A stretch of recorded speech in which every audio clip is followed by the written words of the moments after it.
Share on Pinterest. If you buy something through a link on this page, we may earn a small commission. How this works. Ever find yourself watching countless blackhead removal videos? Well, you may be into the following skincare trend. It's called skin gritting, and it's become a staple in some people's routines. What is it? Skin gritting is said to be a way of removing the grime from your pores. The deep cleansing technique uses a number of steps involving oil cleansing, clay masks, and facial massaging to dislodge grits. These grits are generally said to be from blackheads, but may also come from the general dirt and debris that clog up pores. A successful gritting session is visible to the naked eye, as the grits resemble teeny, tiny bugs on a hand. What's the point? There isn't a medical reason to try skin gritting, it's more a case of aesthetics. Technically, you don't need to unclog pores, explains dermatologist Sandy Scott-Nicky. But larger pores, such as the ones on the nose and chin, fill up with oxidized keratin, which looks black. This is often not a desirable optic, so people like these not to show, she notes, adding that squeezing these pores can make them look even bigger over time. As well as liking the look of unclogged pores, some simply get satisfaction from seeing the grits in their hand afterward. However, Peterson Pierre, board-certified dermatologist at the Pierre Skincare Institute, says this is generally a job best left to the professionals. Does it actually work? Honestly, it's hard to say. Are grits just a mixture of dead skin and lint? Or are they actually dislodged blackheads? Many people say it does, as something does come out of the pore, and that their skin feels cleaner. But some aren't convinced, wondering if grits are nothing more than leftover bits of clay mask. iClinicus Drive. Nushin Pairavi says the black bumps are mainly dead skin buildup. It is, however, possible to remove blackheads and unclog pores via the clay mask part of gritting, according to Scott-Nicky. Where did this technique originate? Some of the earliest mentions of skin gritting appeared 5 years ago on the skincare addiction subreddit. Are there any risks? People with sensitive skin and conditions like acne should be careful when skin gritting. Oils, acids, and masks can certainly irritate, Pierre says. Clay, in particular, can dry skin out. The oils used may even further clog the pores, says Scott-Nicky, author of Beyond Soap, The Real Truth About What You Are Doing to Your Skin and How to Fix It for a Beautiful, Healthy Glow. And Pairavi says that frequent massaging that's too aggressive could irritate the facial skin and lead to micro-injuries along with inflammatory lesions. Broken capillaries, small, red vein-like lines, may also appear. How is it done? 3 methods have become popular among skin gritting aficionados. They all rely on the same core ingredients: oil, clay, and massage, with a few minor adjustments. Oil-clay oil method. The original technique involves a 3-step process. The first step is to cleanse the skin with an oil-based cleanser. This aims to soften pores. DHC's Deep Cleansing Oil is a popular choice among skin gritters. So is Tatcha's Pure One-Step Camellia Cleansing Oil.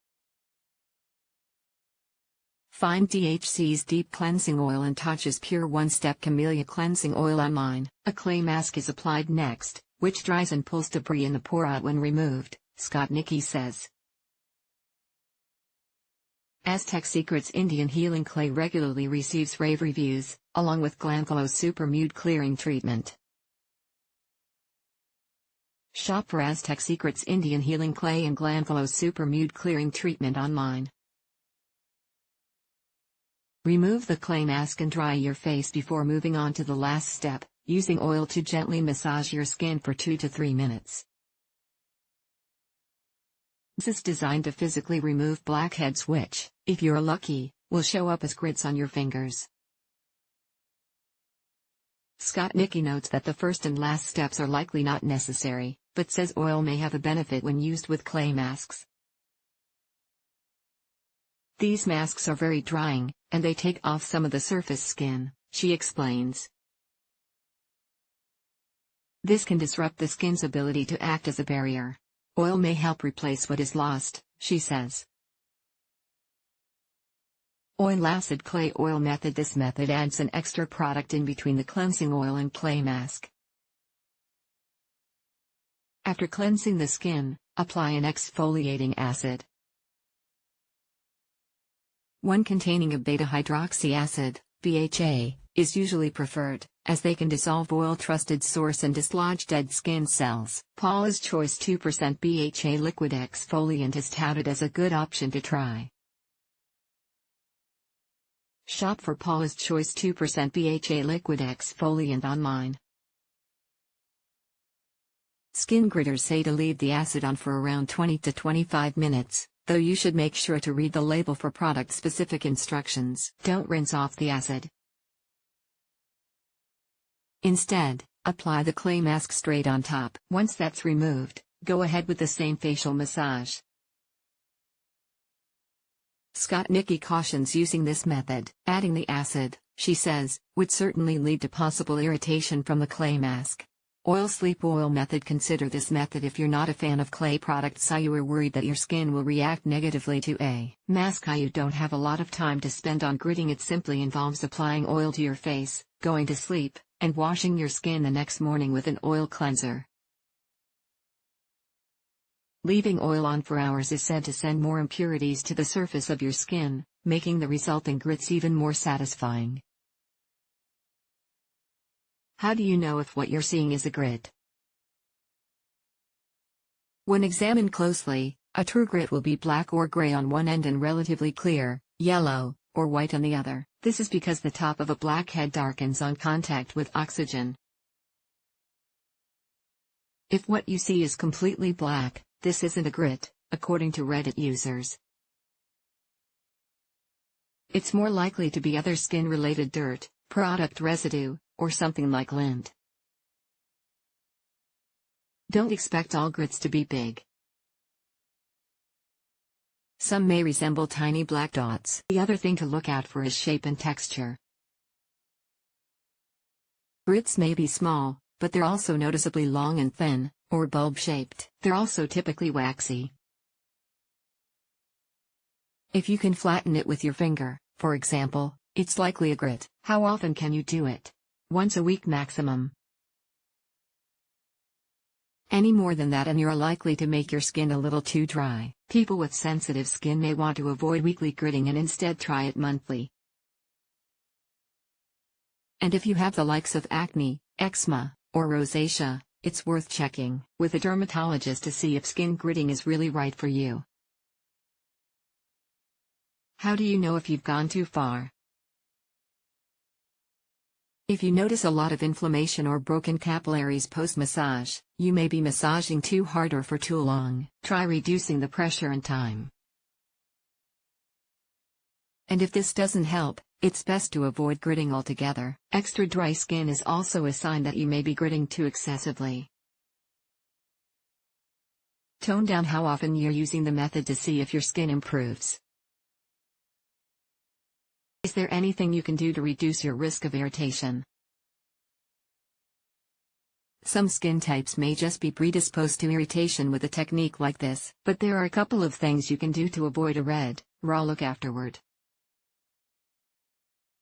Don't massage too hard or for too long, and try not to excessively scrub skin when cleansing. Take into account the products you're using. If you believe a particular one is causing irritation, then swap it for a milder alternative. More is not better, states Pierre. The fewer products you can use on your skin to reach your goals, the better.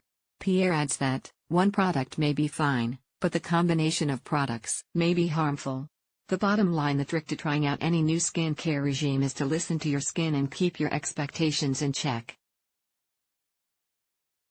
As Pierre says, the skin on the face is delicate and needs to be handled with care. Don't expect a huge difference after one go. In fact, you may not see a difference no matter how many times you try or how many different products you attempt it with. And if your skin is showing warning signs, then skin gritting probably isn't for you. Lauren Sharkey is a journalist and author specializing in women's issues.